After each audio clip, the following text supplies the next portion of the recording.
ఎందుకు సోనియా గాంధీ జగన్ గురించి భయపడింది? తన చెప్పు చేతల్లో నుంచి జారిపోతుందని జగన్ ని జైల్లో పెట్టించింది అంటే అతను శక్తివంతుడా బలహీనుడా? నెంబర్ 2, కాంగ్రెస్ గవర్నమెంట్ కేంద్రంలో రాష్ట్రంలో ఉండగా బస్తీమే సవాల్ అని చెప్పి నిలబడి ఎన్నికల్లో పోటీ చేసి మామూలు విజయం కాదు, భారతదేశంలో అంతకంటే రికార్డు ఈ రోజు వరకు ఎవరికి లేదు. ఆ స్థాయి విజయం సాధించినటువంటి వాడు ఆఫ్టరాలేనా? ఆ తర్వాత చూసుకుంటే సోనియాకి అంటే చాలు నీ మీద కేసులు ఉండవు, నీకు కేంద్ర మంత్రి పదవి ఇస్తారు అని చెప్పిన వినకుండా 16 నెలల పాటు జైల్లో ఉన్నటువంటి వాడు అసమర్థుడేనా? ఆ తర్వాతన 16 నెలల జైలులో ఉండి పార్టీ పెట్టి జైలులో ఉండి ఎన్నికల్లో రాజీనామాలు చేసినటువంటి అతన్ని నమ్మి రాజీనామాలు చేసిన ఎమ్మెల్యేలు మరి అతను అంత తెలివి తక్కువ అసమర్థుడా? 2014లో పోటీ చేస్తే 45% ఓట్లు ఎట్లా వచ్చినాయి? పాదయాత్ర చేసి ఏకంగా 151 సీట్లు ఎట్లా సాధ్యమైంది? అతను అసమర్థుడైతే 6 పార్టీల కూటమి, 3 పార్టీలు ప్రత్యక్షంగా, 3 పార్టీలు. ఆఫ్టర్ ఆల్ జగన్ లో ఏముందని 6 కలవాల్సి వచ్చింది?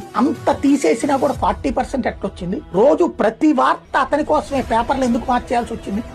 పదే చంద్రబాబు, పవన్ కళ్యాణ్ పదే పదే మాట్లాడుతున్నారు. ఎందుకని అంత భయపడేటటువంటి పరిస్థితి?